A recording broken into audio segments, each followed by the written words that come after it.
That thing where they say that like your life can change like in a second or like in the blink of an eye, it's like that is completely true. I saw that this year.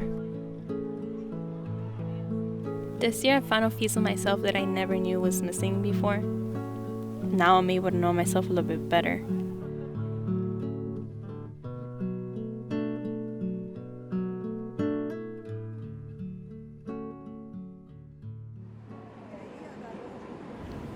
I'm Ilse Cruz.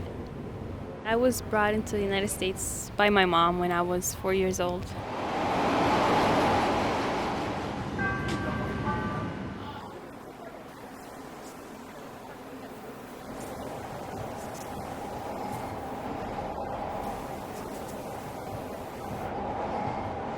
When I was young, I didn't really give a thought of what it meant to be undocumented. The one thing that I did know was that me and my mom couldn't go back. My mom is from Jalisco, Mexico. Ever since she came here, she had always been like a waitress. Me afecta ser indocumentada, no puedo aplicar para muchas cosas. Pues prácticamente te niegan todo sin un seguro social bueno. Si fuera documentada, pues sí, haría todo eso, viajaría, iría con mis hijos a México, todos en familia, muchas cosas. Pues que siga luchando y que siga trabajando y que siga estudiando, para eso trabajamos juntas, para poder lograrlo.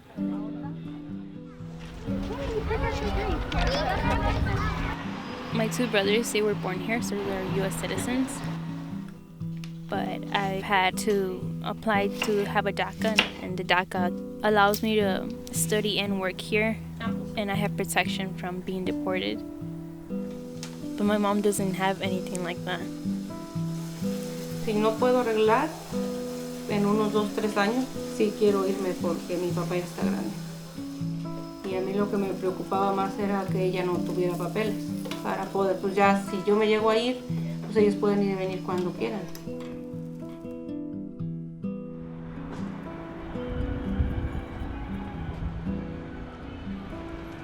I'm a senior at Benito Juarez. Go time, ladies. Go to the other side. Beautiful lines. I don't know exactly what I want to be. I don't know what career yet. What I want to study revolves around the social sciences. I want to learn like how economics works, how geography works, how like politics, how they all work in order to be able to help out developing countries with policy making. Outside of school, I'm a dancer.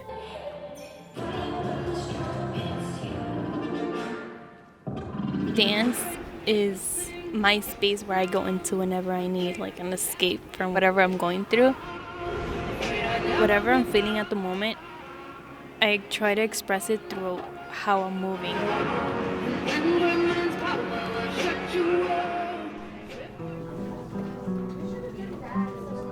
During my freshman and sophomore years of high school, it didn't really matter whether I was undocumented or not. Specifically junior year, that's when it kind of started to hit me even more. When you're not at least a resident, you don't get as much opportunities as you could. I want to get past like college and knowing that one day like my dreams will be cut short because I can't do something that I want to do. It just really sucks. My parents don't really know what it takes to be able to go to college, especially like the research and everything that leads up to choosing the schools that you might want to go to. So I pretty much had to learn all of that on my own.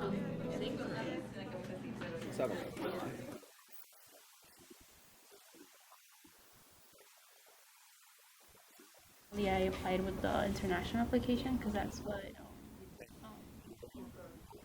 Jordan.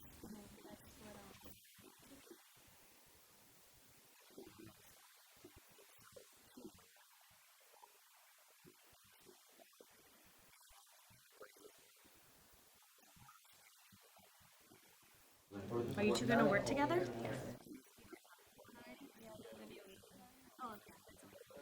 so much on both sides.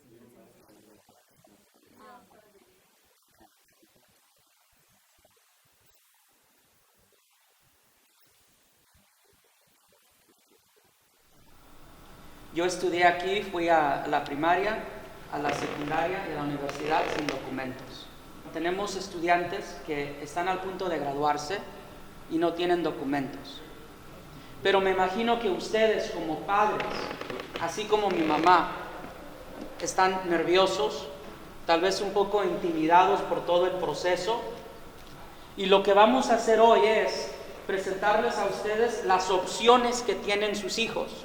Porque yo sé que si yo lo pude hacer, yo sé que sus hijos lo pueden hacer. Y bien le vamos a hablar con los estudiantes.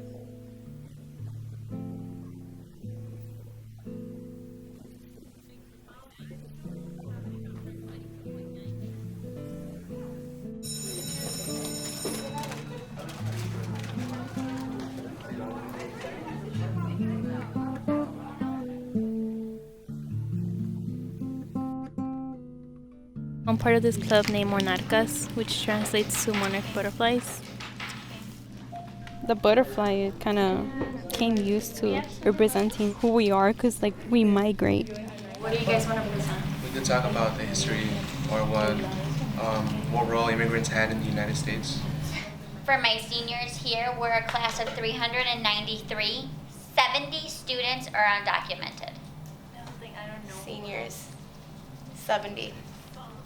70. I'm not afraid to say that I'm undocumented, but I think a lot of people still are. Might be like the there's a stigma huge behind it. stigma. Yeah. There's a huge negative view on being undocumented. But I think that's what we're here for. We're like the people that can stand forefront and be like, okay, we are undocumented. These are the circumstances we're going through, and like, come join us. Like, it's okay.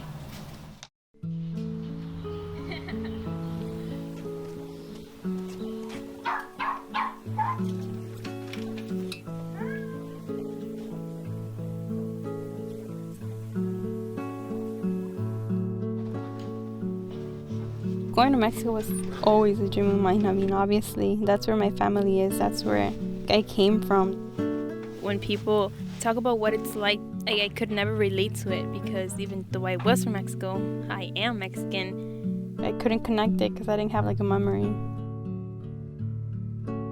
American culture and the Mexican culture is like they're both a part of who I am, but I can't understand either one fully.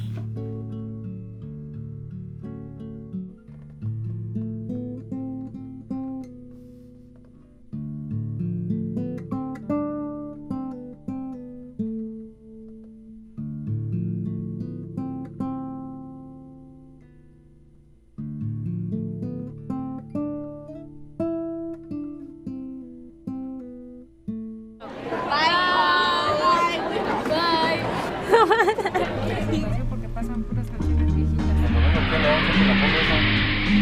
Ese se llama César. I am in the place I used to call home when I was little, and I don't remember a thing.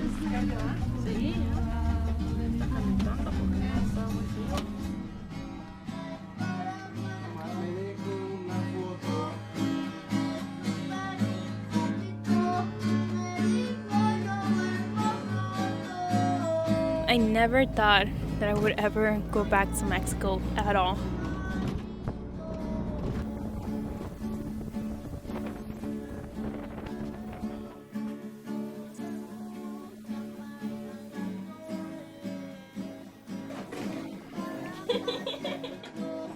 These are my grandma's turkeys.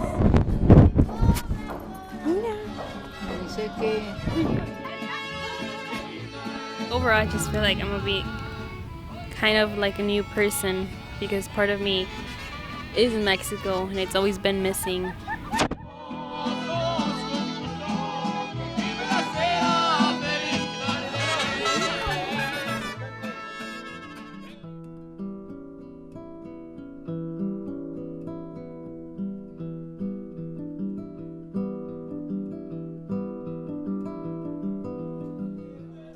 When I was in Mexico, I did enjoy it a lot, and I did learn a lot, but I didn't grow up there. My mom did, and it's like she should be the one that should be in my place. Just like she is the center of the family here, when I was over there, she was the center of the family even though she was so many miles away. sentí eso, que era como que le iba la mitad Ilse y la mitad la mamá. Ya cuando me mandó de mi papá, me decía, ¿con quién estás? Y aquí estoy con mi abuelito, y así yo sentía como que, oh, también yo lo estoy abrazando. Y así, muy bonito. Fue bonito y fue como algo que yo logré sola. Bueno, pues porque de chiquita siempre estuve sola con ella. Era como algo grande para mí. Y ya cuando yo tenía miedo, de que cuando regrese es cuando tienen que detenerla en el aeropuerto. Y estaba yo bien nerviosa. Y ya de repente vi que venía un bodoquillo ahí caminando y dije, oh. Ya nomás la abracé y le dije, ya lo hicimos. Porque pues nos habían dicho, ya una vez que ella entre, entonces ya podemos aplicar para su residencia.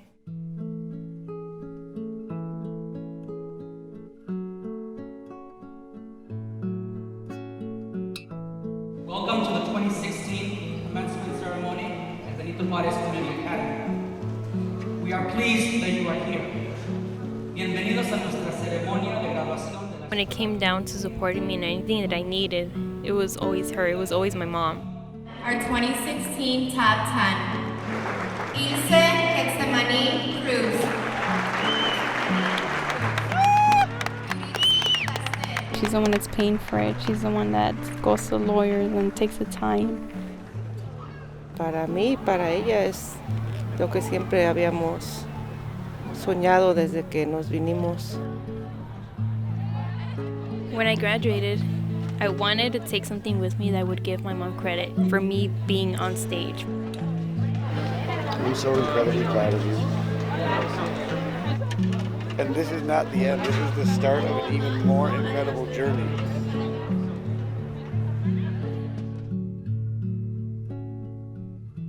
When we found out that I could possibly get my residency, it was unreal.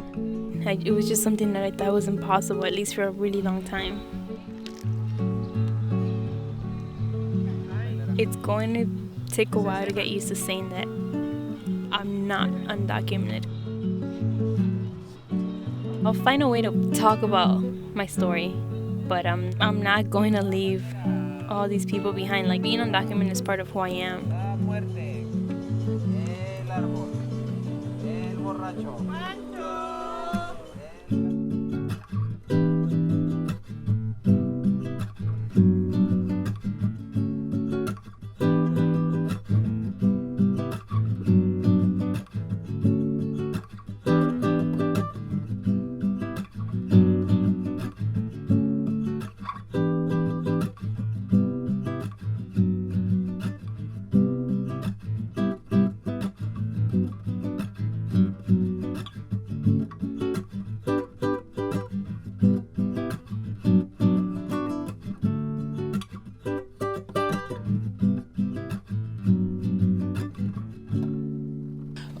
We'd like to invite Catherine to make a few comments about the making of the film, and then when you think it's appropriate, maybe ask Ilse for some commentary. And Fred, I forgot to invite you up earlier, so maybe after they talk.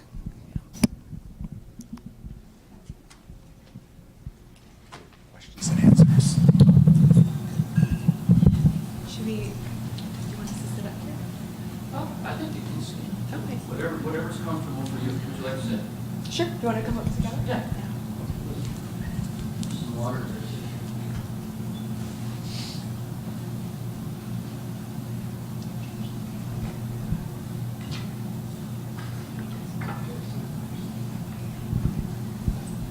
Thank you all for being here.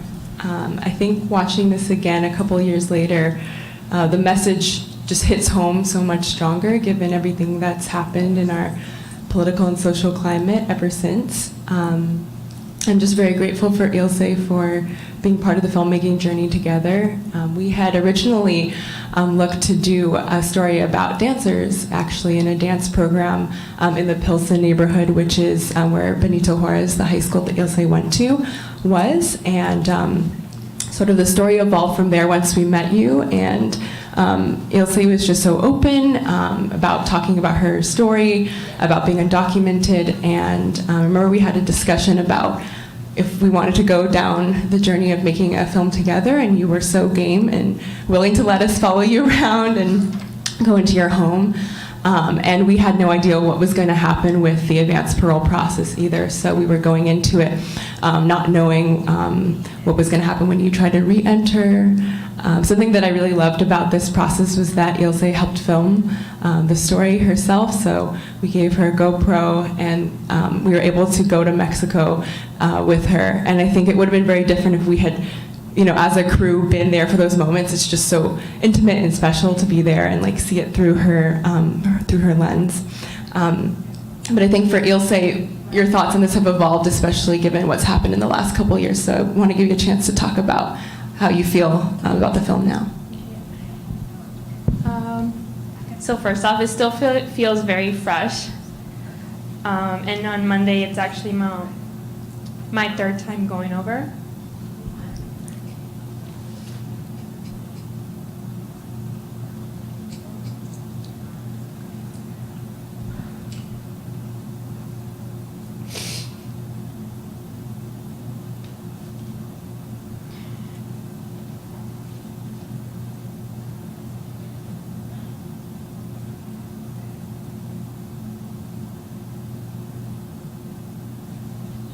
And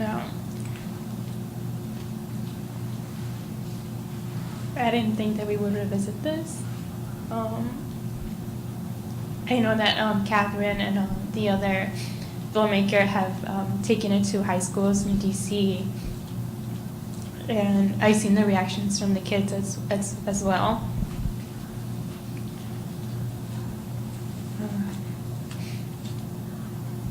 When I agreed to this whole process, the film, the making of it and all, I didn't think I had a purpose of why I was open to doing all of this. It wasn't until I saw the reactions of the kids in DC that they were telling their story. And the way that they saw me was, I don't know if it gave them a push to not be so afraid. And I saw that they were proud to say where they were from. And in the video it showed, like I was being referred to as, like when you watch a movie and then you go back and tell your friend about it and what you took from it. They did that. They did posters. They told their story. And it wasn't until I saw that video that it's like, this is why this film was important to me, that it was like, I don't care if I gain publicity or anything from it. It's like, as long as kids are able to see it and are able to feel that they're not alone. Because sometimes it's like you can feel that you're alone when maybe you're in a neighborhood or in a school that you're the only person that's undocumented that you know of. Because I remember when we were doing this, I didn't know how many of my classmates that I've been with for the past 3 years that were undocumented, because they wouldn't talk about it. So that's why we started the group named Monarcas. It was actually the idea. I spent a lot of time with my counselors, and 3 of us, we would always be in the office, and we just took it to, let's just start talking about it. In the first meeting, I think we had 5 people, and then it just grew from there. And now every year I go back and help them fundraise. So now our school has an additional scholarship that we helped kind of come about by doing these fundraisers and these dances to raise money, even if it's for books or for something small. But I think the bigger purpose of it is that people are able to go to a place where they can talk about how they feel or how hard it can be for them to find ways to either pay for college or ways to like travel out of state and gain more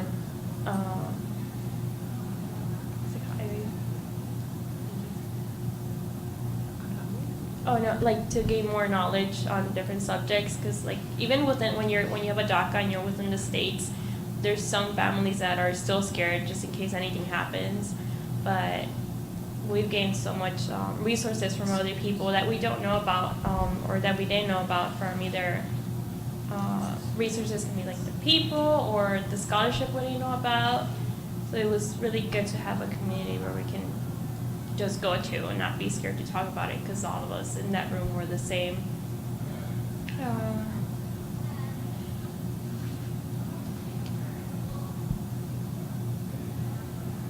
I think now the reason that I react so strongly to it, every single time that I watch this video, has to do with my mom. The good thing that's happened between these last 3 years was that our lawyers, basically they're our family lawyers now. They found her file from when she first applied, and we got the news that it has been deleted, so she can start fresh. And she finally has a way that she can apply for her residency. My brother joined, he's joining the Marines, so she's going to be able to apply through him. We're just waiting on him to graduate and be settled. And it was just a lot. That 1 year was a lot, one, because you're a senior. So many things happen when you're a senior, and two, because this happened. We didn't expect it to happen. The reason that we went to our lawyers in the first place was because I was helping out my mom's friend at a nearby corner store on a Saturday, and two men came in and they robbed the store at one point. And we had heard about being able to get a visa if anything like that happens. So we just went in to ask a simple question, and then from there our lawyers were like, well, Ilse can apply for this. And we'll see how it goes. And then my mom has been saving money for just in case anything happens. So the process started right away. And I think it's literally less than a year that I had my residency, and that hits hard because I know people that have waited 15 years, 25 years. I've heard of this story of my friend who he applied for residency for his brother, and when they finally got the notice that they were able to move further along, his brother had passed.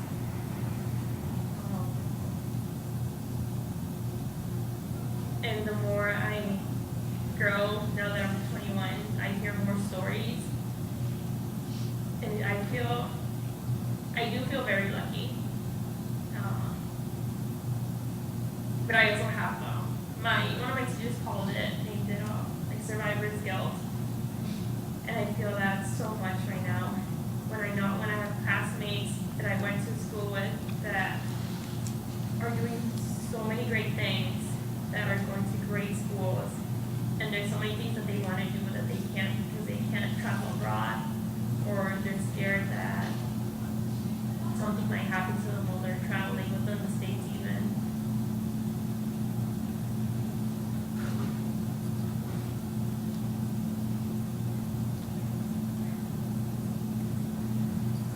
I guess like one thing to end it is that Ilse mentioned that she was a dancer and that she was very passionate about dance, and I think it'd be awesome if you shared some of the new developments that you're working on. Yeah. So I know it said in the board that I was going to community college, which I did. I finished my first year, and that summer I met two of my bestest friends now, and they owned this studio in our community. And around that time also, what I wanted to study changed a little bit. Well, not a little bit, quite a lot actually. So they started to invite me to their classes, and eventually they would invite me on the stage to dance with them or to give a class. And then from there, my old dance teachers at Chicago Public Schools, they started to reach out to me that they needed a dance teacher for their kids and to help them grow their programs. So since then, I've taught at 3 different CPS schools. For one of them, this year actually they're going to I don't know the name, what they're going to call it yet, but basically take over the whole dancing arts program in the school, and it's the school that I graduated from. And also, I'm helping run a new studio that my friends opened up in our little village community, and our purpose is mostly we live in a widely Latino populated community, and it's very hard to get people to understand that their health matters, and they're able to take a hold of it and be healthier and live healthier. Also, for the arts, there are not a lot of programs out there that have either photography classes, dance classes, or anything that involves the arts. So we're trying really hard to have that around the community. So now our classes involve either fitness classes or dance classes. We're currently, on every Sunday, we give a free dance class of 2 hours to anyone that wants to try it or doesn't know where to begin. And at first it's very hard, because at first people are they can be very, they want to try it, but they don't want to be the first ones to go. So to get the first people going on since we opened a studio, has been very hard.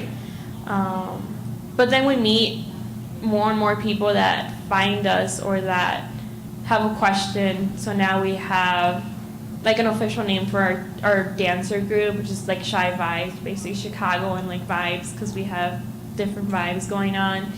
And we accept anyone. If they get out of our level of teaching, we show them other places to go to. I myself, I still go to dance classes because I know that I still have to learn in order to keep teaching.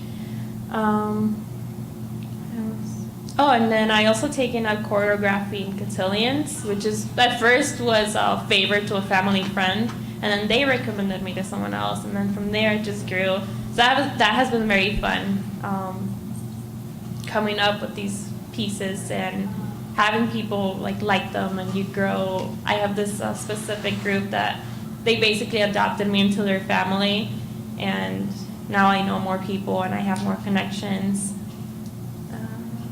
And it's everything that I'm doing now, I had planned on doing after college, and I'm doing it before, which is it took me a while to adjust to it, because I was very I have to finish college first before I do anything else. And that first year that the second year that I wasn't in school, it was because the way that I tackled applying to colleges and everything was different in my senior year, because I was undocumented, and that time where that I didn't have my papers yet, but I was in the process of,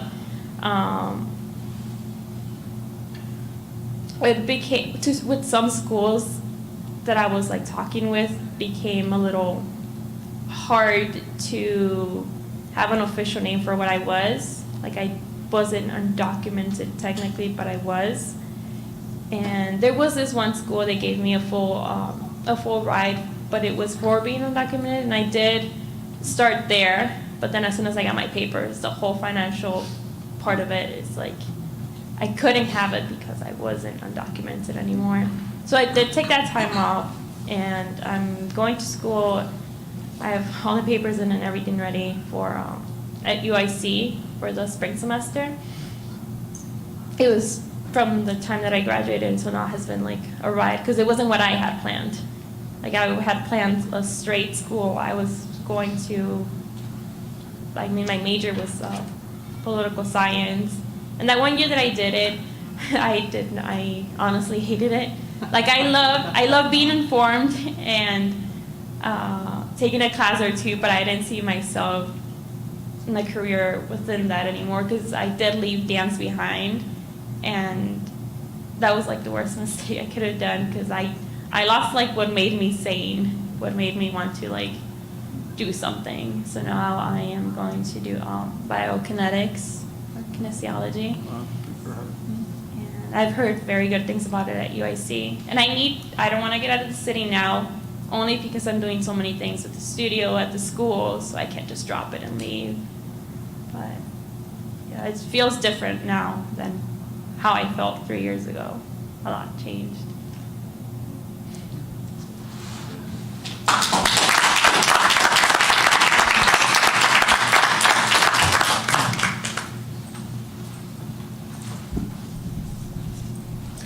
Thank you very much, Ilse and Catherine.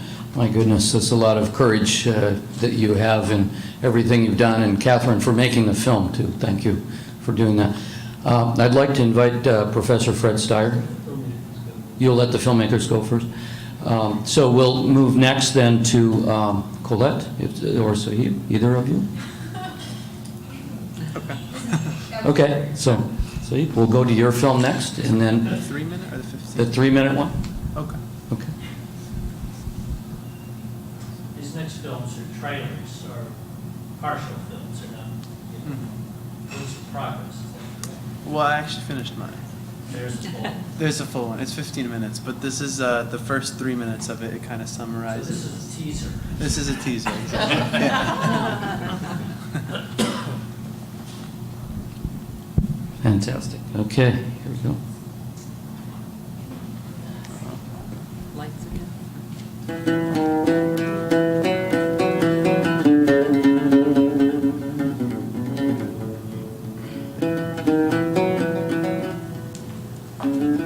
لما جيت هون كل شيء كان يختلف علي. ما كان حوالينا مسلمين، ما كان حدا موجود حوالينا، فشعرت بالغربة. ولكن لما أجيت على الجالية هذه وجدت إنه الحمد لله قريبة من بلادنا. أول شيء الحي كله عرب مسلمين، مدارس إسلامية والجامعة. هذا يعني خلاك to hold your identity. Do you ever feel like Monaco, yani, it's too much? Like you don't give anybody room to really think, yani, what life is? No. Be proud of your culture. أنت مرات تقول لي no, I want to be different. It's not different. I think in the American, when they choose, خلاص they're going to leave their parents to go out. This is a big mistake. Wallahi, this is a big mistake.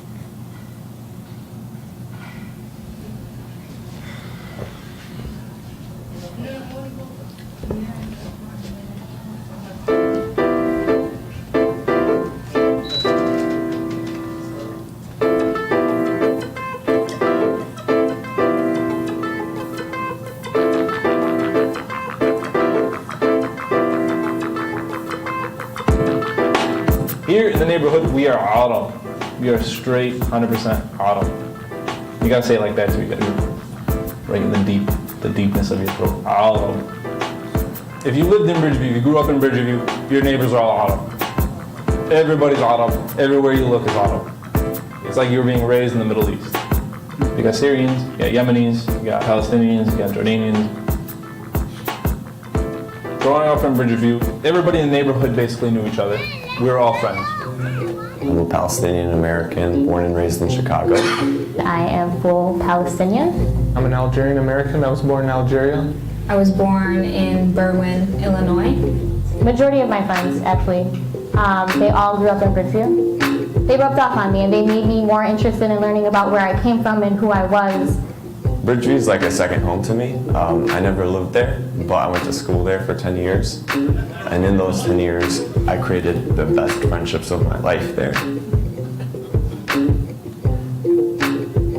Inside school, all the time. Outside of school, all the time. We never got sick of each other. This is my Bridgeview clique. These guys all grew up in Bridgeview with me. They're my brothers.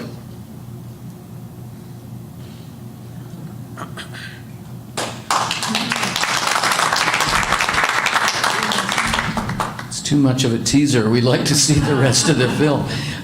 So I'd like to invite Steve to give some commentary about making the film.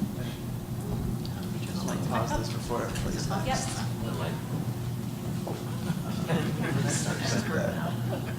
Okay.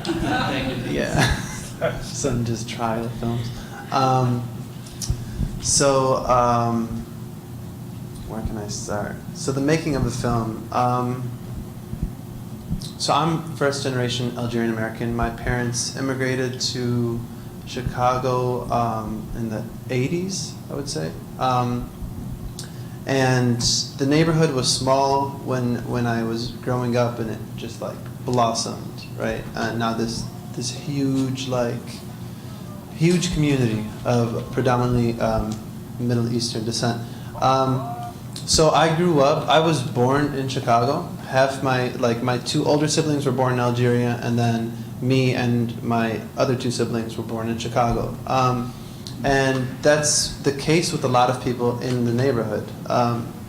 And so we grew up kind of like in this cultural enclave, in this like bubble of like all Middle Eastern, all Arabs. You know, you could get by speaking only Arabic, you know, in like a wide amount of streets. And then like stepping out of that bubble, it's like that didn't exist. And I went to college at the University of Chicago, and it's like I met so many people that had no idea that there was like this like area with like all Arabs. I'm like, yeah, it's like where I grew up. It's all I know. It's all I knew growing up. So I realized quickly that this is a really unique area, and not only is it unique, but within that like bubble, there are so many unique perspectives. And I felt like my perspective was specifically as, you know, first generation born in Chicago and raised in this little Palestine. So this actually started off as like a music video. That's why it's like the full film is very like stylized, and it has like it's very music heavy in certain parts. And so I wanted this visual like poem of like we're in the neighborhood and we're wearing our thobes, and like, you know, we got our hookahs and we're eating our shawarma. It's just very like, you know what I mean, very what's the word? Very Arab, I think. Stereotypical Arab, right? And then like this like transition of like now we're slowly switching like our thobes for like Bears jerseys, and we're going to the city, and now we're in the city, and it's like we're Chicagoans, you know. So I wanted to show this happen. And then I wanted to get ideas, like what are some cool visuals that I could throw in that really, and then I started to get more people, like a lot of people telling me, you should talk about this, you should talk about this is very unique to us, you should talk about this. And I'm like, but this is not like a conversation, this is visual. And at the same time, I was working with my sister on the film, The Feeling of Being Watched. And so documentary was really influencing my style. So I realized quickly that, okay, I have to put in some dialogue in this. And that just became this huge thing of like, each topic could be its own feature film. I'm like, how am I going to get all these perspectives, all these topics, all these conversations? So this is a short film. It's 15 minutes. And there are 6 characters in the film. There's the main character, which is Hamoudi, the person in the thobe with the red shoes. And then there are 5 other supplementing characters. And so Hamoudi is the main thread throughout the film, and in key parts when he leaves the bubble, he just decides, I'm out. We hear from Mary Zayed, Maryam, that left the community and what that meant to her. And so the film is really just like a lot of different perspectives of living in this demographic of first generation born in America, or not born in America, but first generation in America. And yeah, the response has been really nice to see, because like, you know, God bless these characters, they were down, you know what I mean? It took a lot of convincing, but they were down, you know, to talk about these things that are really personal to them. And it really opened the doors, like Ilse was saying. It opened the doors for people to be comfortable to speak about this, and to like, okay, this is actually important, I would say. You know what I mean? Like, it was only important to me, but it seems like people are responding. So the conversation has been bubbling, and it's not even been a year since I finished this. I'm actually screening in a week and a half in Philadelphia. But I'm really looking forward to continuing this conversation as far and as wide as I can.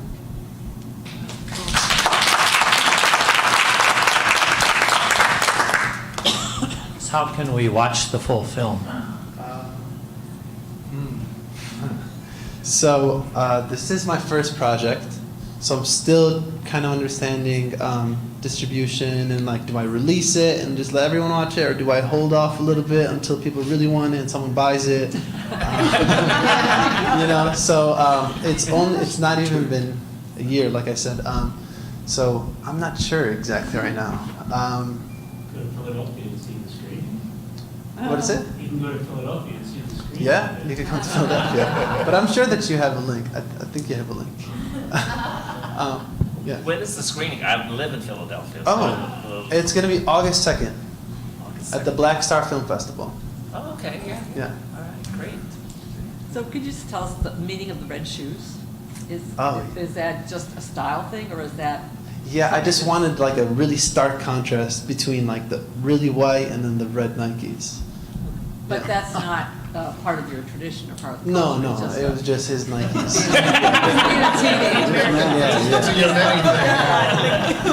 Yeah. Actually, this film, I initially, its first name was Bridges, because it was supposed to be talking about like us being bridges between the two cultures, and then and then it became more of like our relationship with living in the cultural enclave of Bridgeview, and the town is Bridgeview, so it was like a play on words.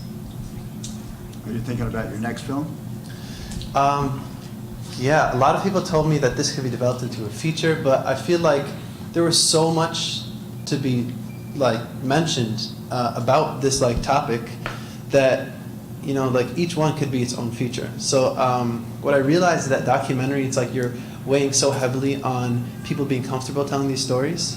And so for my second my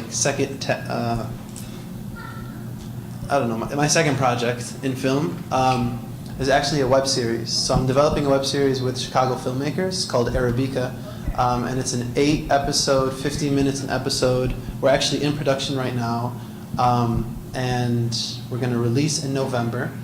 And the story weaves in like a lot of what happens in the neighborhood, taking elements from the feeling of being watched with FBI surveillance to what is actually happening in the community now, which is a creative renaissance, I would say. There are so many artists that are now popping up and saying, I'm an artist, and like really championing it.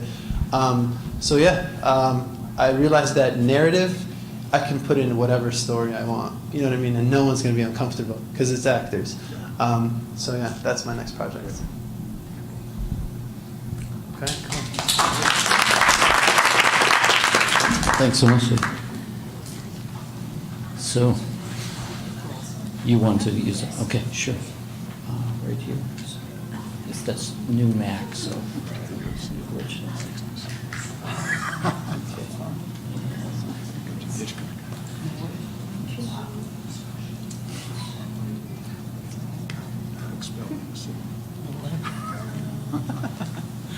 It's an experience right there. Yeah, unfortunately, this Mac doesn't show it. There we go. Great.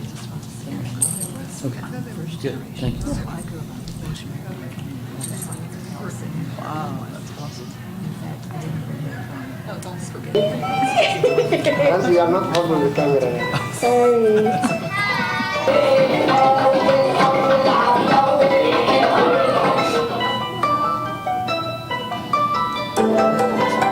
Look, too small. No, look. Ya, no, es que te ves muy como viejito que estás sentado. Puff up the muscle.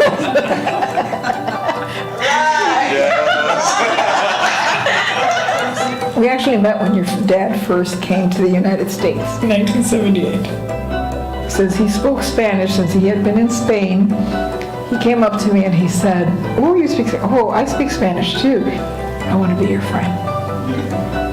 We both came to the United States not because we came here for a better life, but because we were running away from something.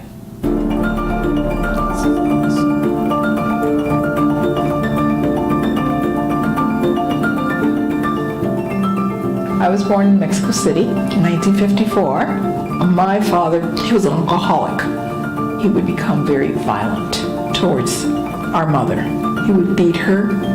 He would force her to lie next to him when he had a gun under the pillow. My mother woke us up about 5 in the morning, and she said to us, "Put your uniforms on. If your dad wakes up, tell him that you're going to school. We are moving to the United States." I born in Palestine, 1944. Always my father mentioned his house. We have trees, we have so and so. My family, they left everything. It was the Balfour Promise to the Jews to have their own land in 1948. The Zionists came from everywhere in the world. They destroy homes, they kill people, they take all family out. I want to see where I born. My goal is that we go together. I don't think so. I can't handle it. What is home for us, the ones who never really feel at home? How can we identify with roots that we were forced to cut off? Do I, as a Mexican Palestinian American, belong anywhere? But maybe your parents told you any description of what the house might have been like. No. Red roof, white. No.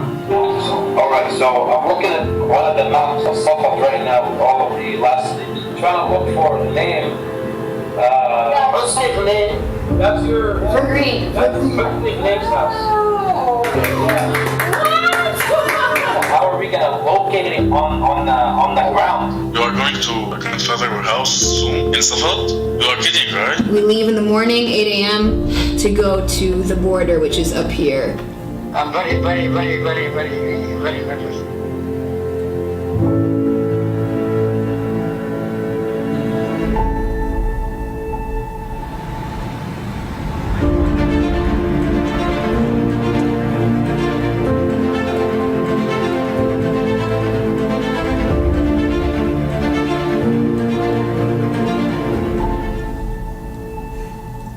Allahu Akbar.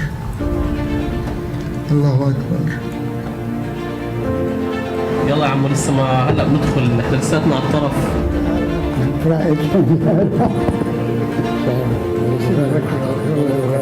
انا متاكد انه قلبك هيك عم نزل دمعة.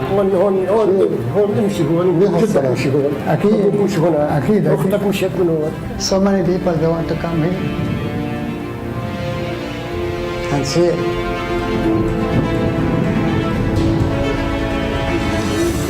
What happened? They bought the second house now. First house, all the area was demolished. It's okay. According to the map, it was written حسن غنيم.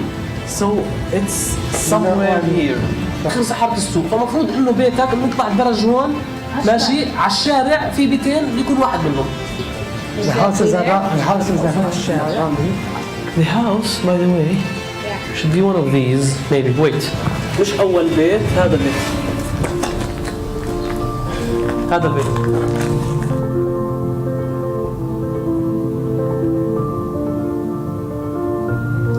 Very sad. Sadness from my heart. ان شاء الله ترجعوا وانتم رجعتوا ان شاء الله لنا حبيب قلبي.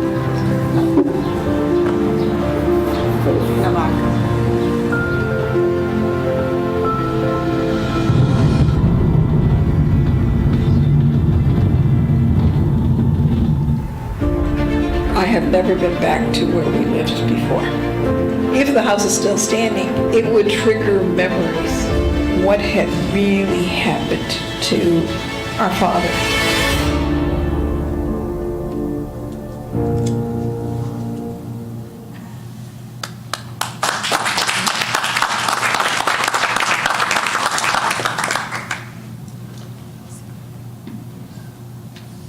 Thank you so much, Colette.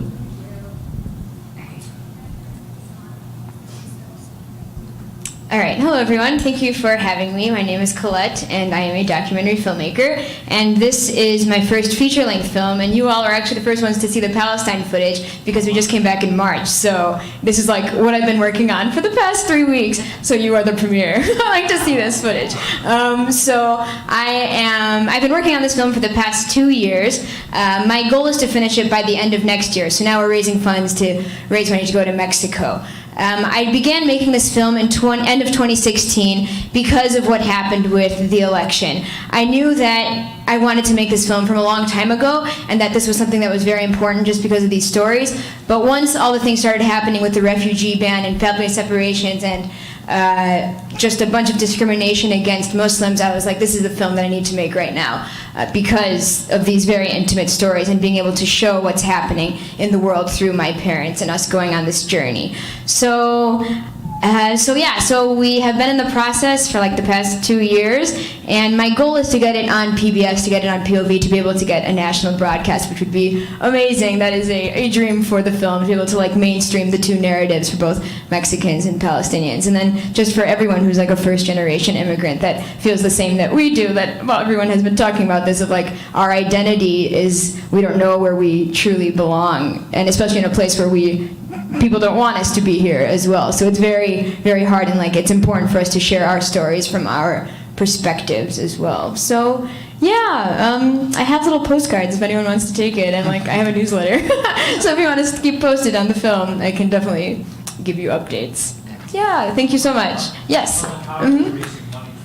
Raising money. So I'm launching a Kickstarter. Thank you very much. That is important. I am launching a Kickstarter in September to raise $35,000 for Mexico and then post-production. And I'll be doing a crowdfunding like launch event in Chicago, in Pilsen, for the Kickstarter. And then after that, just grants and like private donors and whatever I can find, just like a mix of everything. Mm-hmm. Thank you very much. Thank you. On Facebook? Yes, and you can follow Traces of Home on Facebook as well. Yeah. Just a comment, Colette. Yes. We want you to be here. Thank you. No, thank you. And for telling this very important story of this intersection of the two cultures. What was it like to grow up as a Mexican Palestinian? I'm absolutely fascinated. Well, it's interesting because I grew up in the suburbs, so I wasn't with like Arabs or Latinos really growing up, so I never really felt connected to either culture, and I still sometimes feel like, even though I learned Arabic and I took it on myself to like learn Spanish, I still have this disconnect from the both cultures, which like we all have the same feeling that even though we were grown up like this, we were not born there, so it's always going to be different. So yes, I mean, it was interesting because my parents, we always had tortillas and like Arabian bread at home. So I'm like, we have these like things, and my dad speaks Spanish, so there's always been Spanish in the house. So yes, and then weddings. Those are like the small things that I kept in touch with, like my culture, I guess. Yeah, but my parents, I think the Arab and Latino mix works quite well. And I know a lot of people now that have this mix, that like the two cultures go together well. Yeah. Why did your father happen to know Spanish? He went to college in Spain, so this is why he learned Spanish. Mm-hmm. And he was born in Palestine? Yes. Mm-hmm. Yeah. We're going to have a chance to have a general discussion. Great. Thank you so much. Thank you.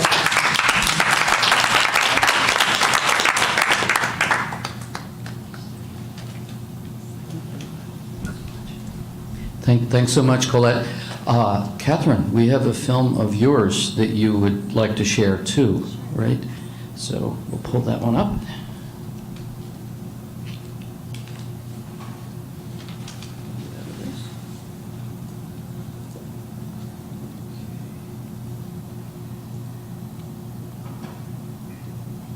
think it might already be pulled up below at the bottom. Oh, at the bottom, I'm sorry. You move to the right. I think it's a run right next to the track. Yeah, that one, J. Mark. This one? Good. Okay, thank you. We say never again! Never again is now! We say never again! I think that the Japanese American community had always said to itself, we can never let what happened to us ever happen to anybody else ever again. And I think that right now we are definitely seeing that it is happening again in 2018. Also want to talk about a campaign we're working on nationally called Value Our Families, about protecting family-based immigration. As you guys know, so many of our families come over that way. I thought to myself that it would be really great if the Japanese American community had a very strong, visible presence at that march because of the particularity of our history and the particular message that we have to bear.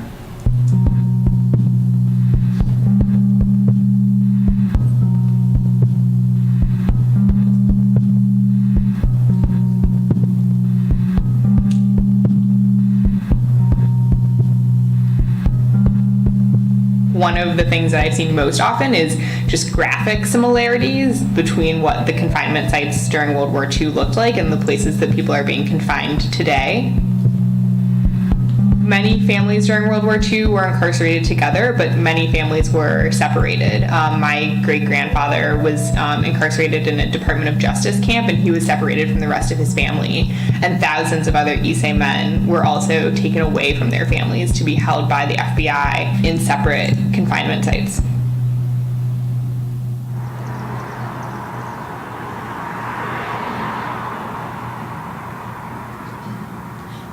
As many of you know, we started calling for this meeting on Monday, and it's Thursday.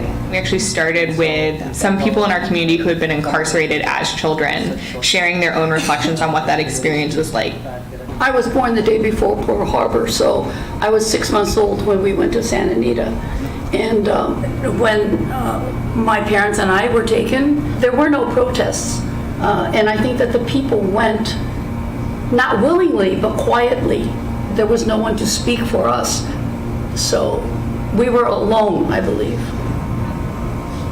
I think one way to tell the history of Japanese American incarceration is to begin when Japan bombed Pearl Harbor. But I think that forgets a very long history of anti-Asian immigration policies that planted the seeds that sort of then catalyzed in a particular moment and led to the incarceration of 120,000 people. It's like the Chinese Exclusion Act in 1882, and this series of policies that exclude Asian immigrants, that tell Asian immigrants that they are not citizens, that they don't deserve the rights of being an American. And to me, that's where I begin to see these kinds of connections.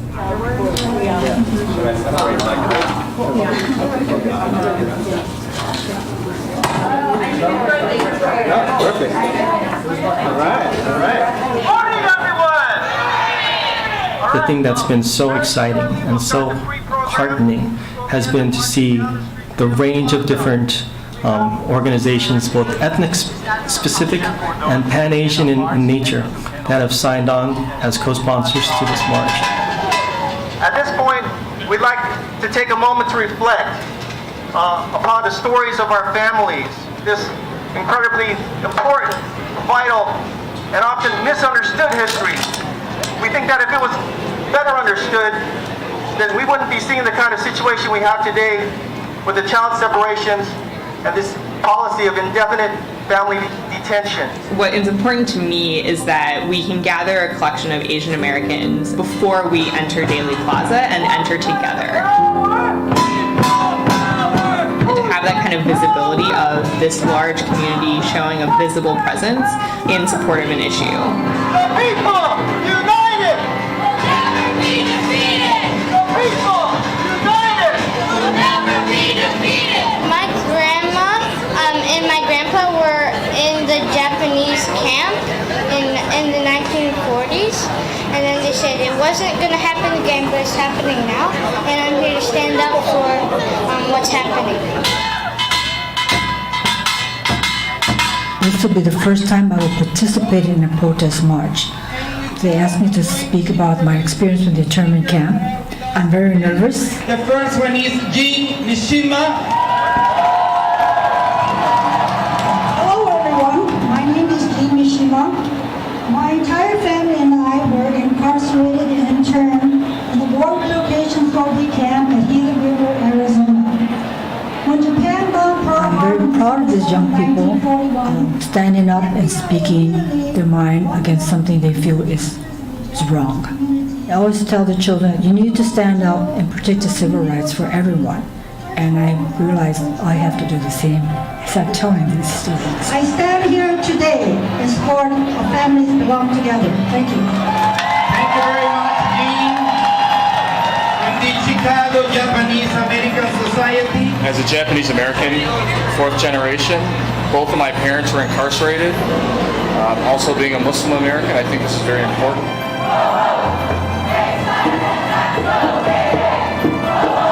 We want to project our story from our lens and tell people, what the true lessons of incarceration for Japanese Americans were, which is that we have to stand against racism, we have to stand against religious discrimination, we have to stand against the attempts by any politicians or administration to target the most vulnerable members of society. And so we're certainly hoping that we're going to be part of a resurgence of both Japanese American and Asian American voices around these issues. Happen to us? Happening now! We bear witness! We say action!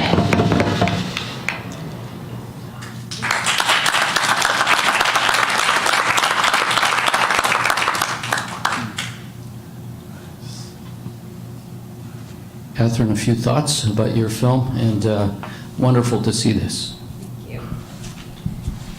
So something that was exciting is that this wasn't the first time that something like this happened. The Japanese American community organized for a second time for a very similar march in Chicago last weekend. So I think what is fascinating to me is the sort of the way that recent political events during the Trump administration have organized and galvanized the Japanese American community in Chicago in a way that had never been done before. Our community is one that hasn't necessarily been involved in a lot of political activism and marches. As you heard from the older woman, Jean, it was her first time participating in a protest. So for me as a Japanese American, it's been really important to document the kind of activism and the way that the community has been organizing to kind of make connections between our story and current issues. I think it was also interesting and important for me to document this because oftentimes Asian Americans aren't the face of, discussion around immigration in the United States, especially around undocumented people. But there are almost 2 million undocumented Asian Americans in the U.S., and I think it's like 16,000 of those are DACA recipients. So I think it was powerful to see a visible presence at the march. Because we often aren't associated with the debate. I think like Lisa and Ryan said in the video, I think the connections go back very deeply beyond just the World War II incarceration, but back to the 1913 Alien Land Law that prevented Japanese Americans from owning land, or the Chinese Exclusion Act. So I'm looking more to history beyond World War II to kind of make these parallels. And something also interesting about this community in Chicago of Japanese Americans is that it was basically created politically by the government. So before World War II, there were only 400 Japanese Americans living in the city, and a lot of those were students at University of Chicago and early settlers that came as part of the Columbian Exposition in 1893. But during World War II, the West Coast was closed to Japanese Americans, so they were not allowed to return until after the war had ended. And there was an opportunity to be part of a resettlement program that was managed by the War Relocation Authority to basically redistribute and assimilate Japanese Americans into cities that were outside of coastal Little Tokyos or Japantowns, which they believed was the cause of all the war hysteria, the fact that they were clustered in ethnic enclaves, which part of the reason why they were clustered there is because they weren't able to find housing in other areas.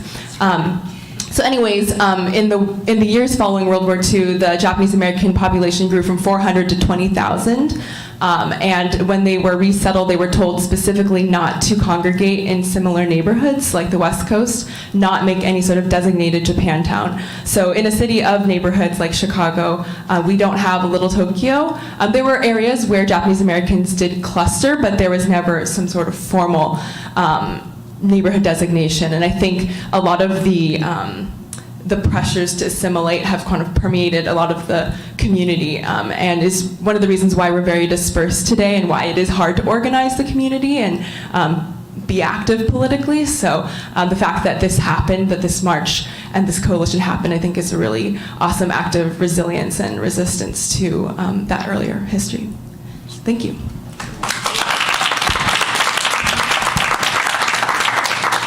Thank you so much, Catherine.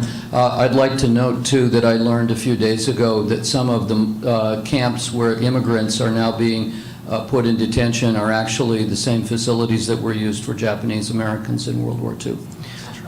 This is just unconscionable from my point of view.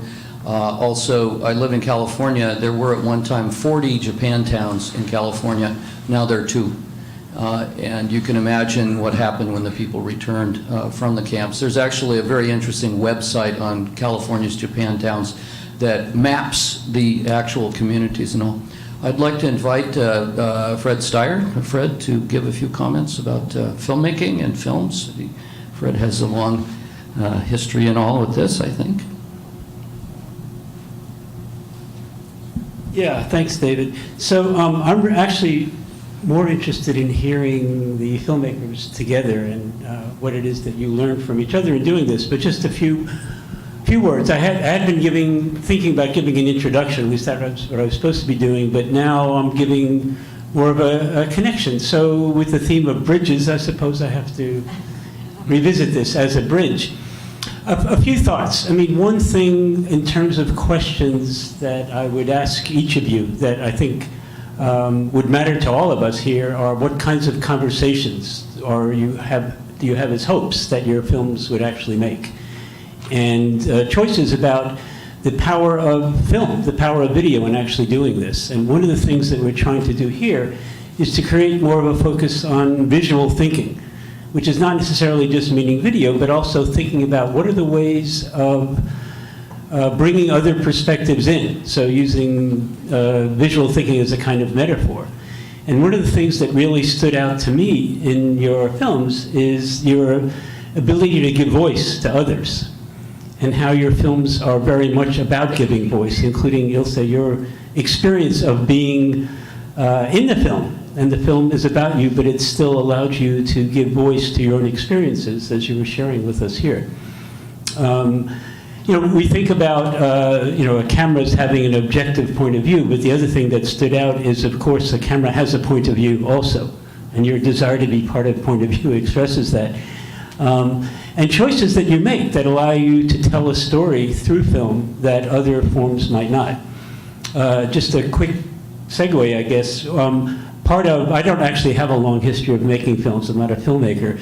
But something that some of you know and others may not. I actually was the supervisor for a dissertation at the University of South Florida a year and a half ago, where the person actually made a documentary film for their dissertation. It was the first time that it was done, and it's still the only one that's been done there. And I mention it because one of the things that Travis Bell is his name, and those of you who participated in a webinar we did may have seen his film. Those of you who haven't seen it, I can share it with you. He's not selling it, but he would very much wrestle with exactly the same question that you did. A little bit about the background to it, just 30 seconds. It was, Travis was a teacher's film, actually, so that also is an important thing. It's not that anyone can go out and make a film, although technology is allowing it more. But 50 years before his film, there was this incident in Tampa, Florida, which is where I live part of the time. Black teenager shot and killed by a white policeman.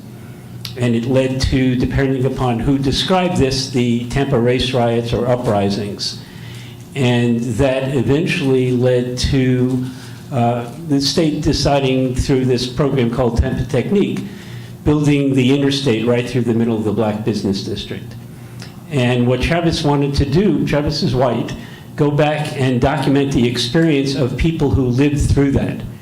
And realized after struggling with how to write this, how much stronger, how much more powerful, how many more conversations could be made with this being a video. Okay, so the university, of course, everyone said, you can't do it, you can't do it, you can't do it. the provost eventually approved it. And then when he had the screening of the film for his dissertation, the university applauded itself, right, for being the innovative place that it is. Oh, I'm sorry, we recorded this. Oh, well. But there are some key things that show up and that I was also looking for. So he made a choice to not do voiceover in the film because he wanted it to be in the voice of the participants. And one of the things that is also worth noting is, of course, each of you, Catherine, Said, Colette, you're the person behind the camera. You're also the person in the editing room, right? So how you make choices that tell a more powerful story.